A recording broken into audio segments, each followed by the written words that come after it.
Pemirsa, Hasto Kristianto dikabarkan ditetapkan KPK sebagai tersangka, namun KPK belum bersedia memberikan konfirmasi terkait dengan simpang siurnya isu status tersangka. Sudah ada Esra Ambarita di gedung KPK Jakarta. Esra, silakan dengan laporan Anda.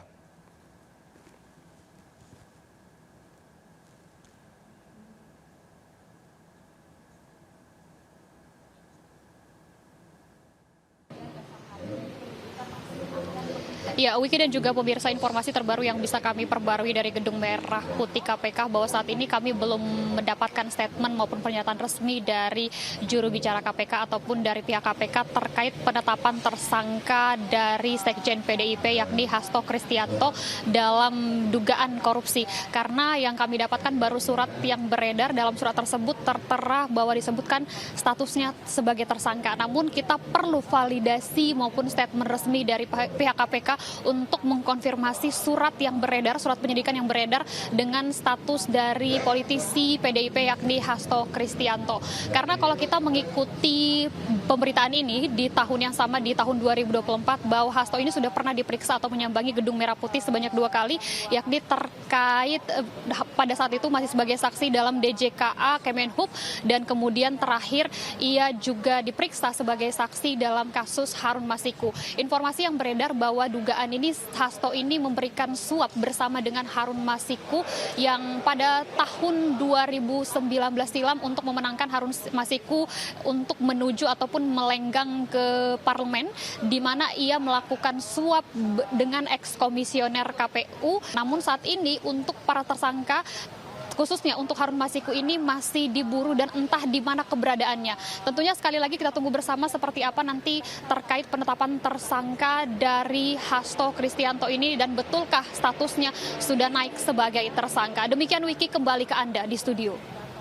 Terima kasih atas laporan Anda, selamat bertugas kembali. Pemirsa, Hakim Tipikor PN Jakarta Pusat mendiskon hukuman penjara bagi terdakwa korupsi tata kelola timah Harvey Muiz. Dari tuntutan 12 tahun penjara, Hakim menjatuhkan vonis 6 tahun 6 bulan. Hakim beralasan Harvey sopan selama sidang dan memiliki tanggungan keluarga. Dalam sidang vonis ini, istri Harvey Muiz, Sandra Dewi, absen mendampingi suaminya. Hakim Tipikor Pengadilan Negeri Jakarta menjatuhkan vonis pada 3 terdakwa kasus korupsi tata kelola timah, yakni Harvey Muiz, suami artis Sandra Dewi, serta Suparta dan Reza Adriansyah dari PT RBT. Majelis Hakim menjatuhkan vonis lebih rendah dari tuntutan jaksa terhadap ketiga terdakwa. Dari tuntutan 12 tahun penjara, Harvey Muiz divonis 6 tahun 6 bulan. Sementara Direktur PT RBT Suparta dari 14 tahun menjadi 8 tahun. Dan Reza Adriansyah dari 8 tahun menjadi 5 tahun penjara.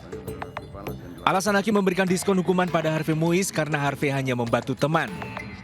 Terdakwa beralasan hanya bermaksud membantu temannya, yaitu Direktur Utama Suparta, karena terdakwa memiliki pengalaman mengelola usaha tambang batubara di Kalimantan.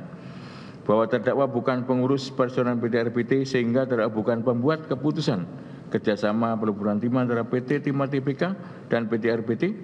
Begitu pula terdakwa tidak mengetahui administrasi dan keuangan baik pada PT RBT maupun pada PT Timah Tbk.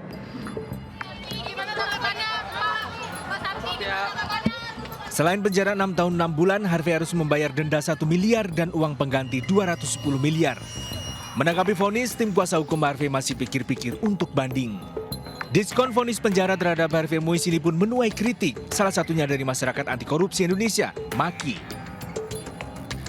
Dari Jakarta, tim liputan iNews melaporkan. Pemirsa, waspada puncak musim hujan, banjir bandang menerjang Ponorogo dan Jember, Jawa Timur, serta wilayah di Sumatera Barat.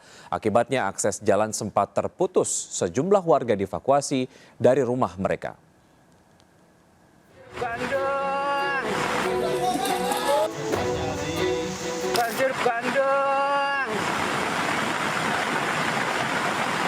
Air bah berwarna keruh tiba-tiba menerjang desa Dander, Bojonegoro, Jawa Timur mengalir deras ke jalan dan permukiman.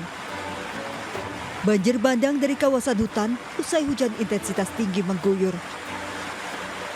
5 desa diterjang banjir bandang dengan ketinggian air hingga 1 meter, membuat akses jalan sempat terputus. Banjir bandang juga menerjang Sungai Bireh, Desa Jambe Arum, Jember, membawa material lumpur dan kayu. Air datang bercampur lumpur pekat menyapu sebuah musola di bibir sungai. Banjir bandang akibat intensitas hujan sangat tinggi di kawasan Gunung Raung. Ya Allah, kami melaporkan dari Sikiran. 4 rumah warga dan sebuah bengkel rusak serta jalan tertimbun material usai banjir bandang menerjang Nagari Tanjung Sani, Agam, Sumatera Barat. Banjir membawa material, bebatuan dan kayu dari tebing lingkar Danau Maninjau. Tim gabungan diturunkan ke lokasi untuk mengevakuasi 22 orang penghuni rumah. Tim kontributor iNews melaporkan. Rombongan Menteri Pertanian Andi Amran Sulaiman terjebak banjir dan longsor di Kabupaten Maros, Sulawesi Selatan. Mentan terjebak akses jalan yang terputus saat kembali usai berkunjung ke kampung halamannya di Kabupaten Bone.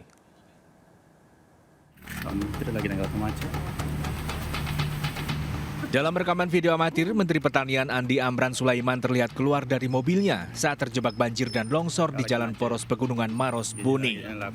Andi Amran sempat menyapa sejumlah pengendara yang juga sama-sama terjebak kemacetan panjang.